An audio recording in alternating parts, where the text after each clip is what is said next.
Deep within the emerald heart of the Indonesian archipelago, where the air is thick with humidity and the ancient trees whisper secrets older than time, there exists a shadow that does not move with the sun. This is the realm of the Genderuo. For centuries, villagers have spoken of a towering, hairy humanoid that haunts the dark crevices of the jungle, a creature born of fire and earth. Can you feel it?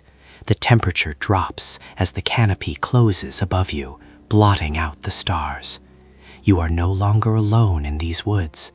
The forest has eyes, and they are glowing with a deep, primal hunger. Listen closely to the rustle of the leaves. It isn't just the wind. It is the breath of something massive, something ancient, waiting for the unwary traveler to stray from the path. In Javanese mythology, Genderuo is not merely a ghost, but a potent class of spirit known for its physical presence and supernatural prowess. Standing over 7 feet tall, covered in thick, dark fur, and possessing fangs that gleam in the moonlight, it is the ultimate guardian of the wilderness. But its most terrifying trait is not its strength, it is its ability to shape-shift. It can mimic the voice of a loved one or take the form of a familiar face to lure the innocent into the deepest thickets. Once you enter its domain, reality begins to bend. The path you knew disappears, and the familiar sounds of the jungle turn into a cacophony of whispers. It watches from the branches of the sacred banyan trees, patient and predatory. They say you can tell when a Genderuo is near, not by sight, but by scent. A sudden, overwhelming aroma of roasted cassava or burnt incense often precedes an encounter. It is a sweet, earthy smell that feels out of place in the damp decay of the forest. If you catch this scent, the elders say you must hold your breath and back away slowly. Do not speak, do not run, for the Genderuo feeds on fear, and your rapid heartbeat is like a drum calling it to the feast. It is a spirit of the twilight, thriving in that thin veil between the living and the dead, where the shadows are longest and the light is most fragile. To smell the cassava is to know that you have been chosen. The legends tell of travelers who found themselves lost for days, only to return with no memory of where they had been. They speak of being hidden by the Genderuo, tucked away in a dimension just out of reach of the human eye. In this state, you can see your search parties, you can hear them calling your name, but no matter how loud you scream, your voice never reaches them. You are a prisoner in a pocket of silence, watched over by the hairy giant who treats you like a captured pet. Some never return at all, becoming part of the forest's eternal echo, their souls absorbed into the roots of the trees they once walked under. But the Genderuo's nature is complex. While many fear it as a malevolent predator, some ancient traditions view it as a protector of the land, punishing those who disrespect the forest. Those who cut down trees without permission or pollute the sacred streams find themselves plagued by the spirit's wrath.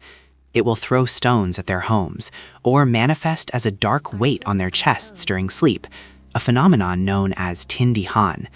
In these moments, you are paralyzed, unable to move or breathe, as the immense pressure of the spirit's presence crushes the air from your lungs. It is a warning. The forest is not yours to take. It belongs to the shadows. As the moon reaches its zenith, the Genderuo's power is at its peak. It is during these hours that the most harrowing stories take place. Local folklore warns women especially to stay indoors, for the Genderuo is known to be attracted to human beauty, often disguising itself as a husband or lover to gain entry into homes. This deceptive nature makes it one of the most psychologically terrifying spirits in Asian folklore. Imagine looking into the eyes of someone you love, only to see a flash of red, or feeling a hand that is far too cold and far too hairy. The betrayal of the senses is the Genderuo's greatest weapon, turning the safety of home into a house of horrors. To ward off this beast, the villagers perform ancient rituals, burning specific herbs and offering prayers to the ancestors. They place sejajen, or offerings of fruit and flowers, at the base of large trees, hoping to appease the spirit and keep it within the forest boundaries. But as modern cities expand and the forests shrink, the Genderuo is being pushed into closer contact with the human world. It is no longer just a story for the jungle. It is a ghost of the construction sites and the abandoned buildings. The concrete cannot hold back what is made of spirit and shadow. Even in the heart of the city, the scent of roasted cassava can still be found in the dead of night. The psychological toll of a Genderuo haunting is immense. Those who have survived an encounter speak of a lingering depression, a feeling of being touched by something that should not exist. It is as if the spirit leaves a stain on the soul, a coldness that no fire can warm. They find themselves drawn back to the forest, standing at the edge of the trees, looking for the red eyes that once terrified them. This is the ultimate curse of the forest spirit. It doesn't just haunt the woods, it haunts the mind. It becomes a part of your internal landscape, a shadow that walks behind you for the rest of your days. If you ever find yourself wandering the paths of Java and the birds suddenly go silent, take heed. If the wind carries the smell of something sweet and burnt, do not go toward it. The Genderuo is a reminder that there are forces in this world that we cannot control, and stories that we should not seek to verify. The folklore of the Genderuo is a tapestry of fear, respect, and the eternal mystery of the wild. It teaches us that nature is not just a resource, but a living, breathing entity with its own guardians. Respect the shadows, for they have lived there much longer than we have walked the earth. As we conclude our journey into the heart of Indonesian horror, remember that legends are often built on a foundation of truth.